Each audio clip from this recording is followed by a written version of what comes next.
Choosing a course of study can be a costly long-term decision.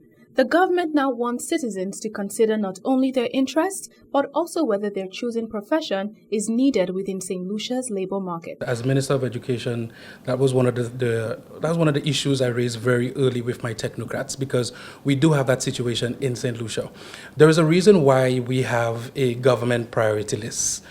We also encourage young people to consult the government priority list, which would tell you what are the skills we absolutely need on this island and we are willing to fund by way of education.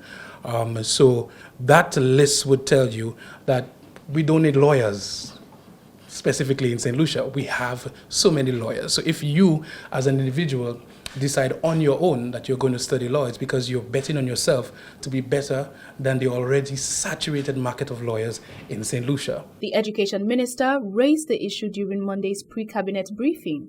He indicated that demand is greater for some professions than others and said the proposed list would identify national priority areas. We do have a government priority list so that individuals could see the list of let's just say technical skills that are needed in country that is not available. The proposed measure could give prospective students a clearer picture of where employment opportunities may exist. However, government has not yet explained whether the list will be advisory or whether it will guide scholarships, grants, and other forms of assistance.